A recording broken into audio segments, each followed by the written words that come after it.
Good afternoon, everybody. My name's Lloyd Stokes. This is Sourced, and this is the latest episode of Source Presents. Thank you very much for tuning in. For a reminder, anybody who does watch the first few minutes and runs out of time and has to leave or whatever else, we always upload all of this content onto our YouTube page. That will be done in the next 48 hours. And we'll also post a load of clips on LinkedIn as well.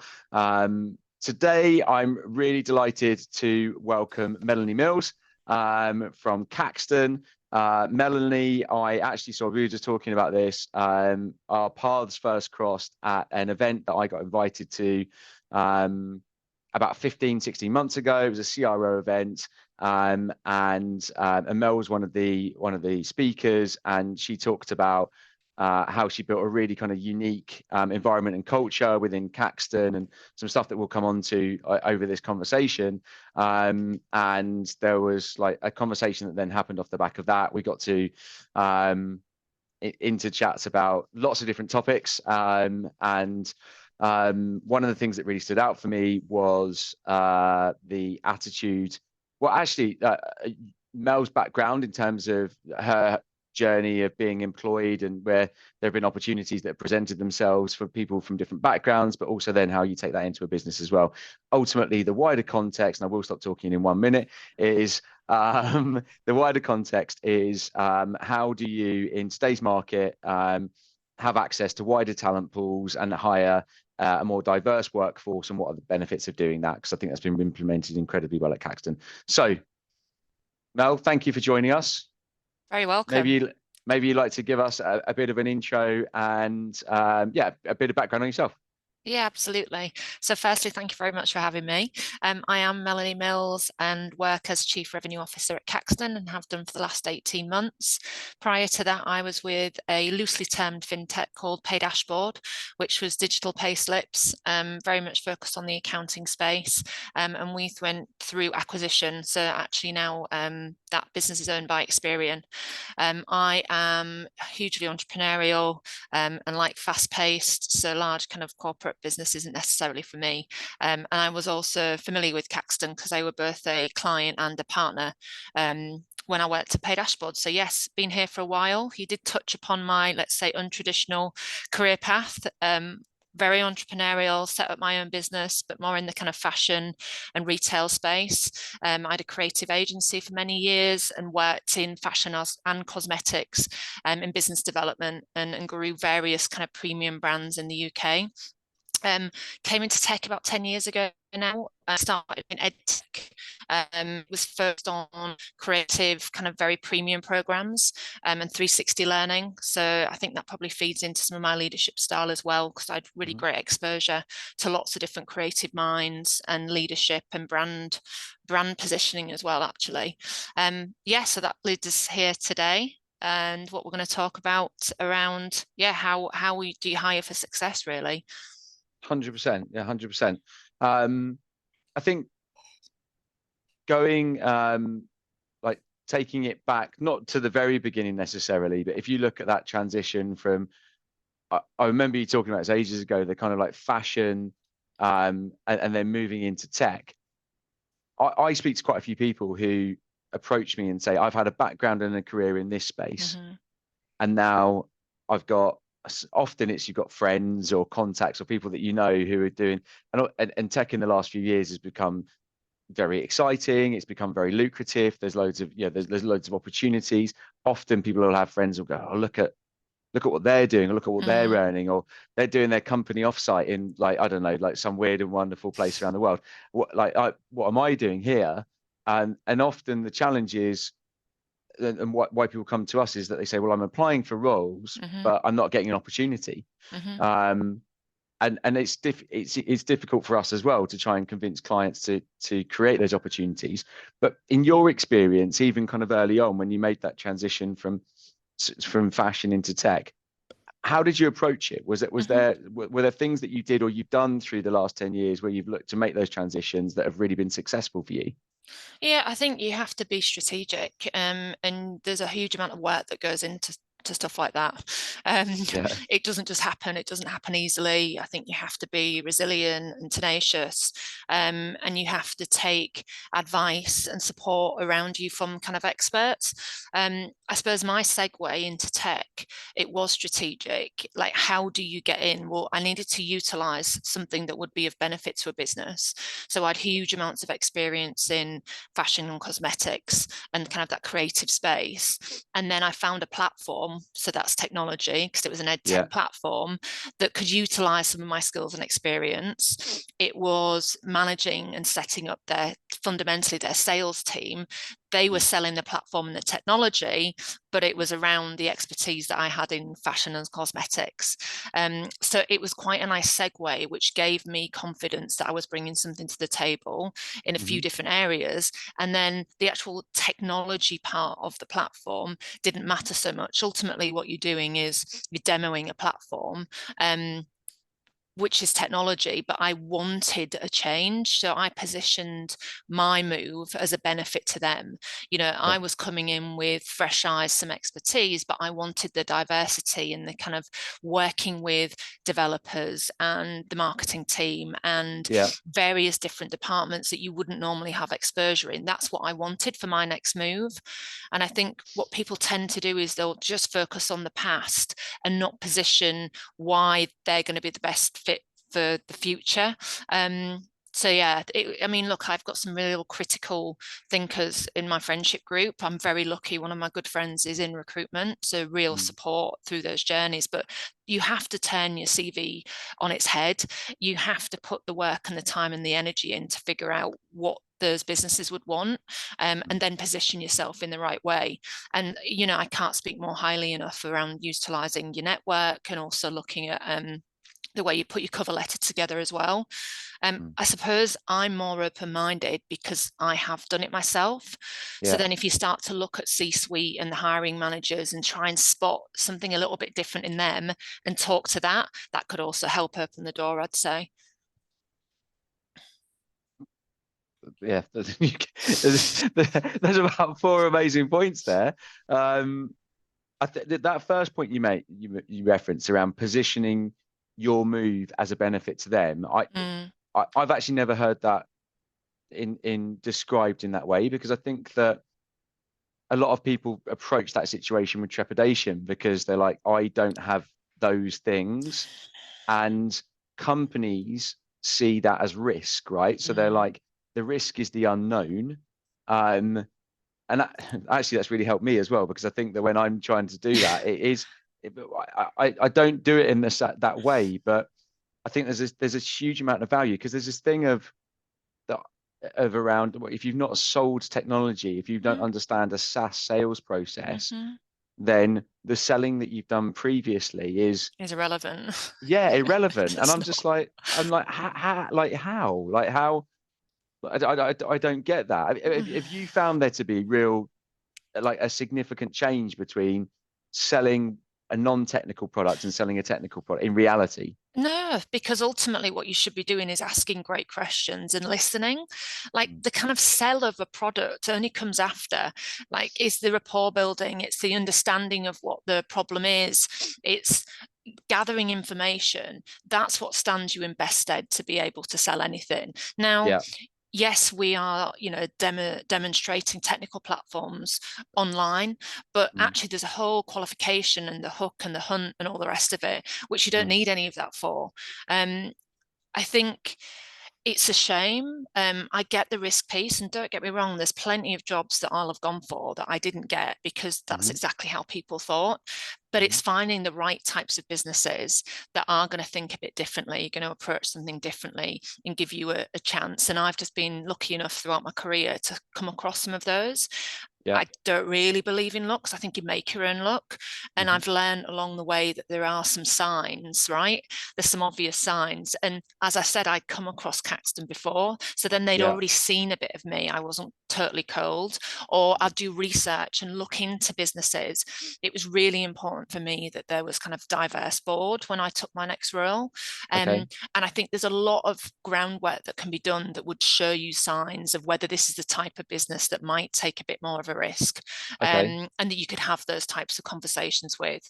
And that also helps actually very early on as for you to know whether you're going to be the right fit, because it's a two-way process, right? Yeah. Like the business doesn't want you to fail, you don't want to go in and fail. So really going into interviews knowing that, asking as many questions as possible so that you can figure out that, as well as them figuring out whether you're right. And Absolutely. sometimes that goes really well, and it certainly is why I got my previous role to this, is because I asked so many questions. Some people just aren't ready for that, right? Some processes, especially if you've got internal recruiters that are set with some really, specific questions, and then you're trying to lead the interview, it doesn't always go in the right way. But again, I think they're all signs as to whether that's going to be the right business fit for you or not. Yeah.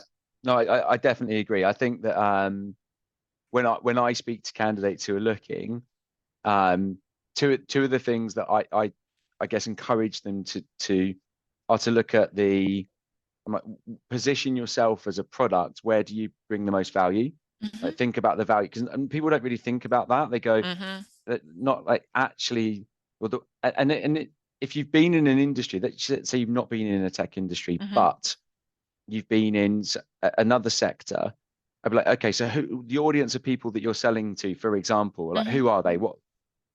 That's knowledge and domain expertise that you can take to another business. So find a technology platform that sells to a similar audience, because actually, if you understand what makes those people tick, if you understand the challenges and the pains that they have, then framing one product compared to another product, it doesn't really matter.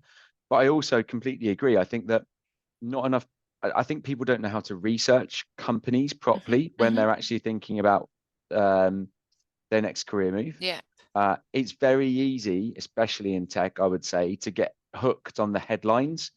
So how much money did they raise, or what was their recent valuation, or who are their VC investors?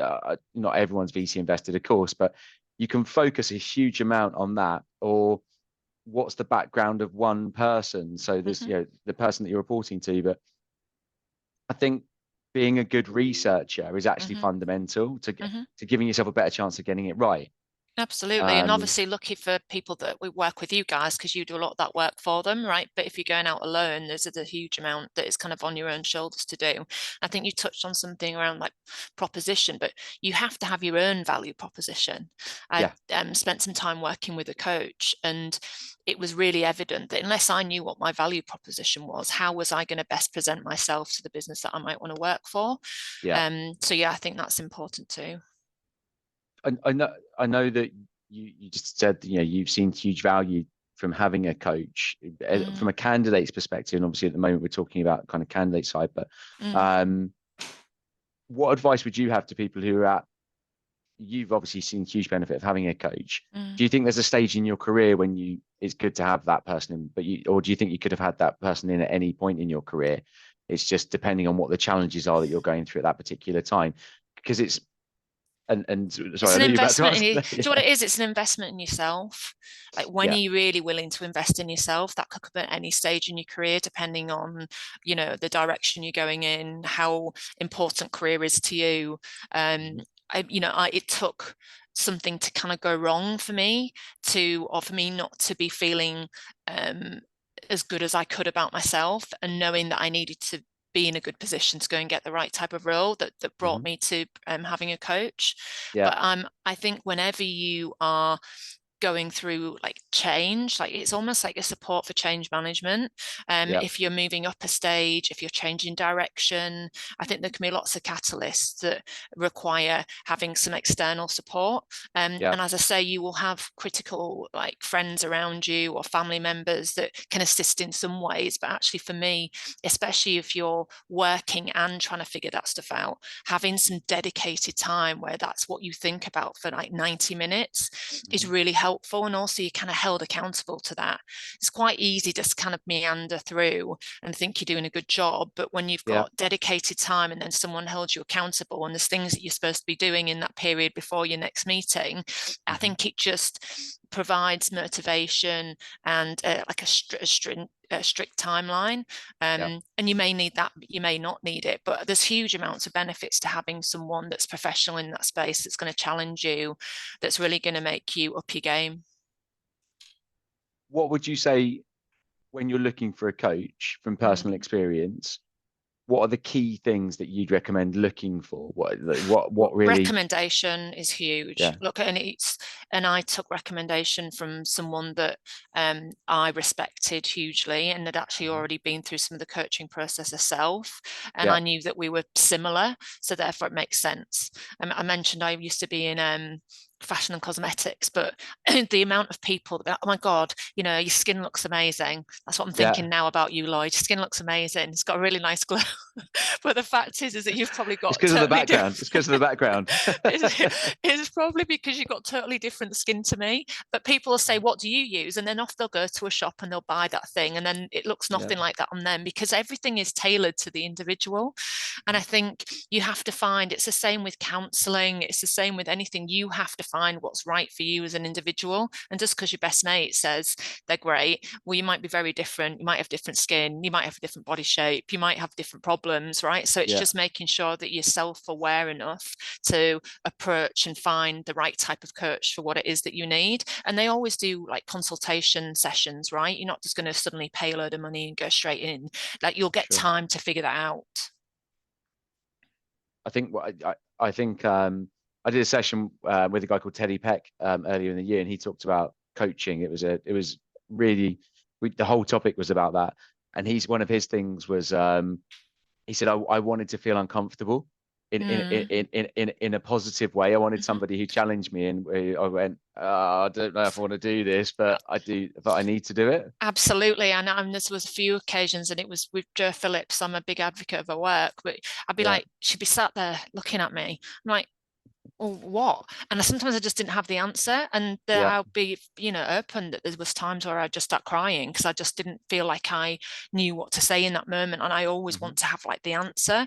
But like you say, those really awkward moments, the kind of the game-changing ones where you really start to address a problem or make change or, think about things differently. Yeah, completely. And that if we then move it forward now to your time at Caxton, leading the revenue function for a fintech business with, I know obviously from personal experience, there's lots going on, there's loads of opportunity, there's massive growth.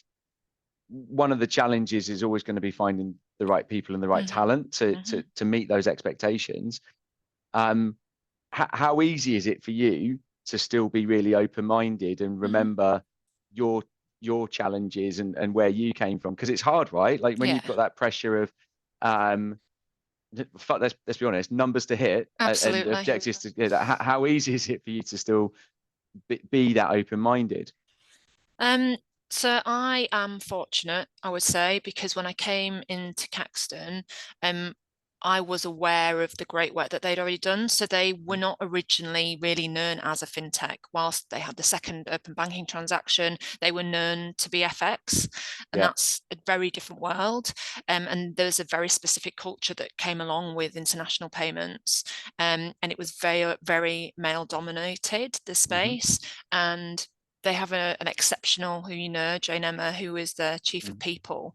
And COVID gave them an opportunity to totally reinvent themselves and actually start to lean on the technology over the international payments and FX.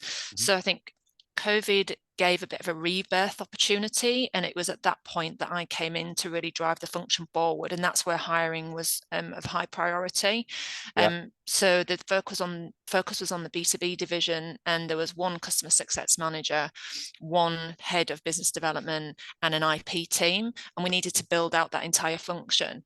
Now, as many people know, coming out of COVID, business development expectations and the hiring was practically impossible because there was lots of money. You've mentioned PE-backed, VC-backed businesses. This is not, it's a private business. So you don't have endless pots of money to throw. You have to make the right decisions. And I made some wrong decisions, even though we had lots of people involved in those conversations. Salespeople can sell.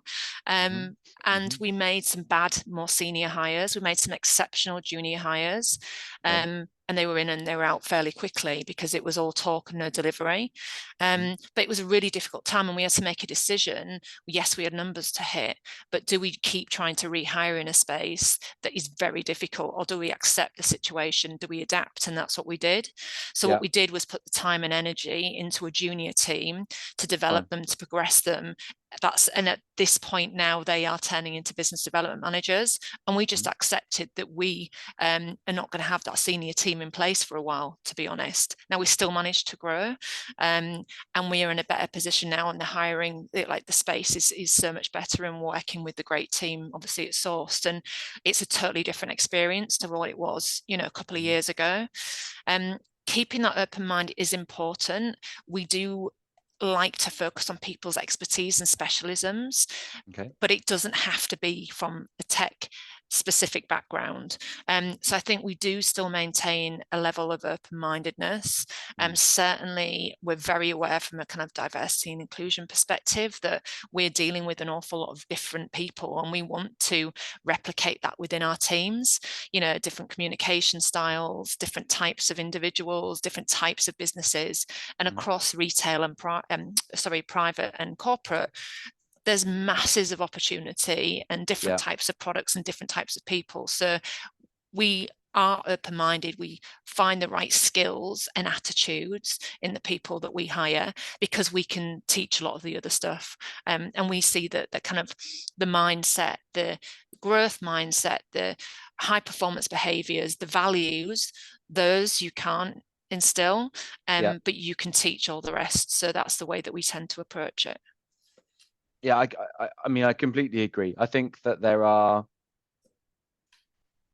whenever we're working with new clients, if there's a role that requires a level of experience, the default is to say, well, if we can find somebody from our space and our world who sold the same product to the same audience, that's going to be the best. That's going to be the best fit for the business.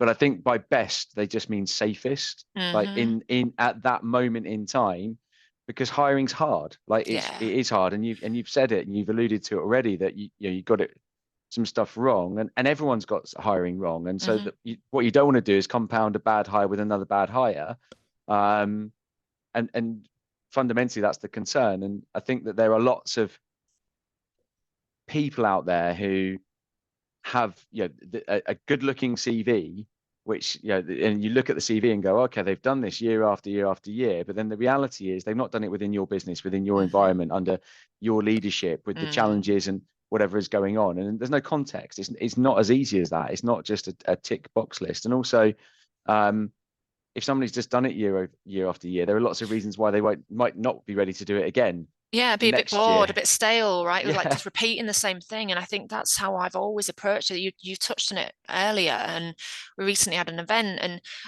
it's so unfortunate, but it's the world that we're kind of brought up in, is that naturally most women will look at a JD and find the things they can't do and therefore not apply for it. In my world, there's no way I'm going for a job that's just replicating stuff that I've done before. Like I need to know that there's a challenge. I need to know that there's growth for me. And I'm not afraid of saying that, because otherwise you're not going to keep me for more than 2 minutes, because I also admit that I get bored very easily. I do have a growth mindset. I'm very fast paced. Like I need new challenges. I need to feel like I'm growing within a business. So there's either going to be scope for that or there isn't. And it's better for both sides to understand whether that's going to fit. Like everyone comes in and says, oh, progression. That's what everyone always says. I want progression. Well, what are you going to do for that progression? Where do you want to go?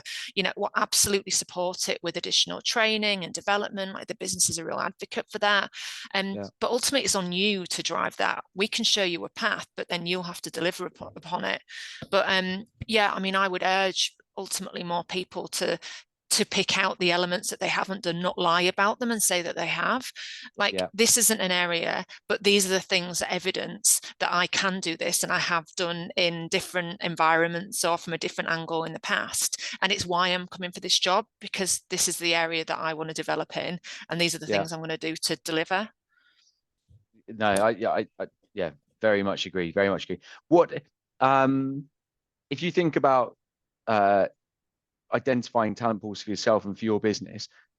Don't give away your secrets, but also, where do you think quite broadly, where do you think are kind of the most untapped talent pools that people should be considering and are not, where it's just crazy that there aren't more opportunities given to people? Yeah, I think there's a creativity to technology, right? You can mold it, you can change it. You have to be able to see that, a problem might not be being solved by the technology today, but it could be if you get the right people on the call to try and figure out a different way. So I think like that more of a creative mindset is definitely a sign of someone probably being able to solve problems and look at things through a different lens. I mean, within the kind of the sales space, I would always advocate for recruiters, especially at a junior level, because they are resilient, they work long hours and they're putting in the calls. So I would always be open. I mean, I came from a retail background. If you're working, with people on a daily basis, face to face, you clearly like working with people. And I think if you are certainly in the environment of looking after the customer base or going into new business, if you don't want to speak to people and try and solve their problems, then what's the point? Yes, there's loads of other stuff to it, like the organization piece, and yes, being able to, demo some technology, but there's some basic fundamentals that are going to drive people. And I think understanding people's purpose and motivation at like a way deeper level than just kind of the high level interview questions, and really getting to the root of why someone's here. What are their interest levels outside of work? Like, can you find synergy? We always go into that, and it stands us in good stead. Why are they at work? Like, why are these people here? What are they trying to prove? Is that in line with what we've got to offer and the way that we work? So I think I tend to go a bit rogue often on an interview, especially in later stages, because I really want to get to the nuts and bolts of the individual that's in front of me.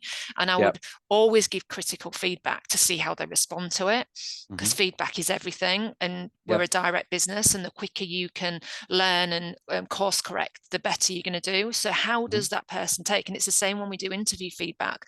How does that person come back into that interview? Because they haven't listened to anything, then the interview's kind of over, quite frankly. It's just a very good sign. It's that kind of hidden tasks.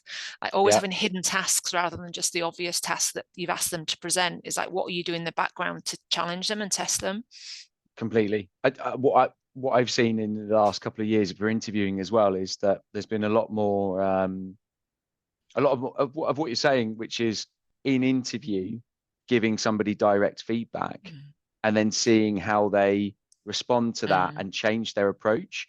Because it's the acid test of coachability and actually how creative. There's creative mindset, but there's also just kind of like how flexible are they as a person? Because some people just couldn't deal with that. They really can't handle that direct feedback. And it's not necessarily being super critical, but it could be perceived as being, oh, I've been criticized in an interview, I don't know how to deal with this. Whereas if you're in a sales role, in a commercial role, you're going to be in those situations day in, day out, all the time. So, and I also ask for feedback, Lloyd. Like, it's really insightful for me to say, okay, you've met some of the team now. Like, tell me about the process. Tell me about how you found that. Like, give me some feedback on the team. Like, that's always really interesting as well, to see how the team are being viewed, how the recruitment process is going. And that can often drive like really interesting conversation as well.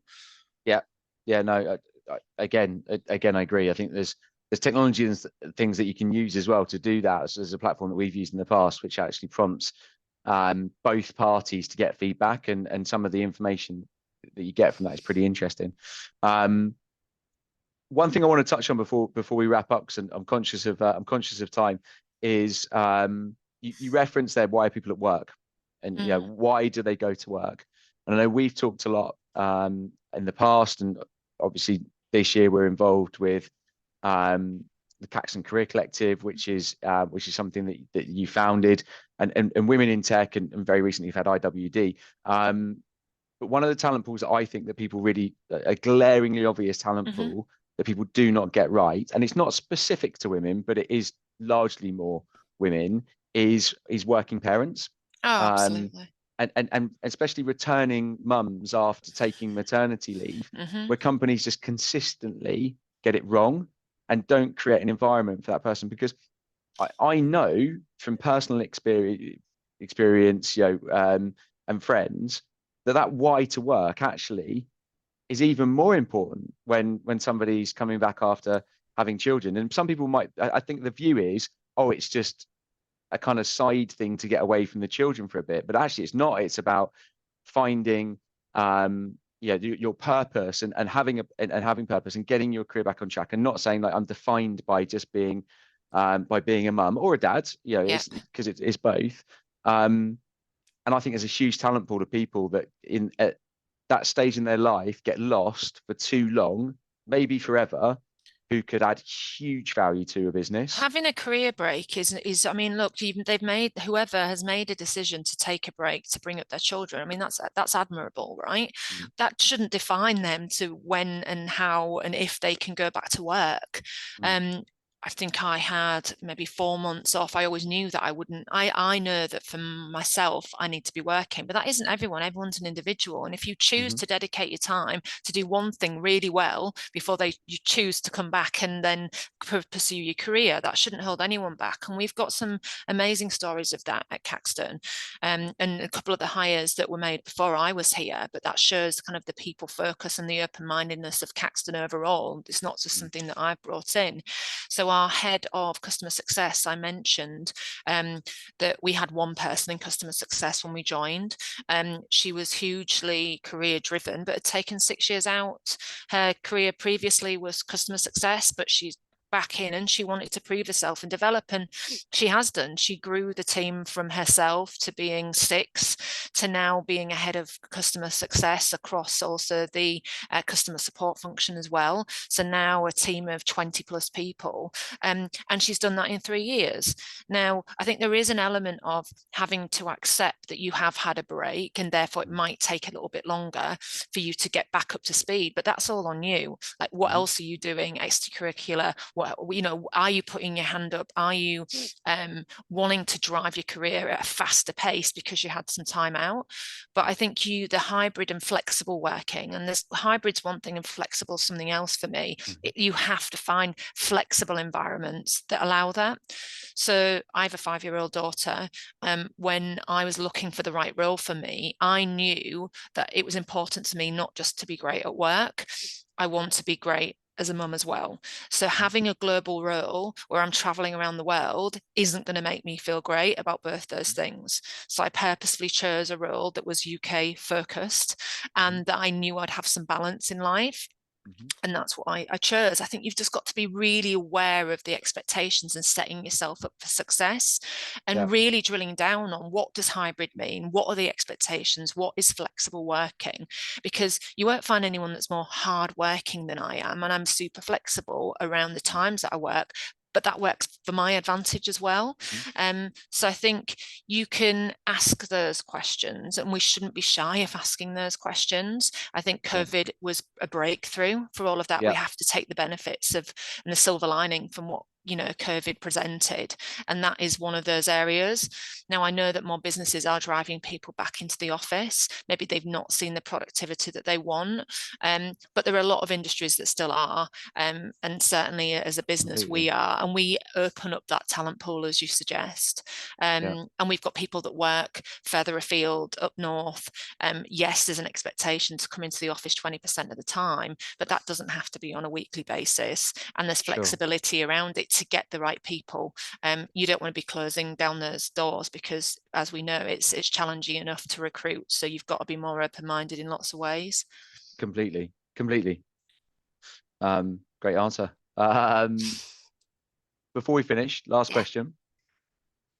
We started off by talking about widening your talent pool and how, as a business and as a leader, you can approach hiring and give yourself, just be open-minded to different profiles. If you were to speak to a room of other people in your position today and say from your experience, one thing that you would start doing right now that would help you to have a more open-minded approach to hiring, and one thing you would stop doing, what would they be?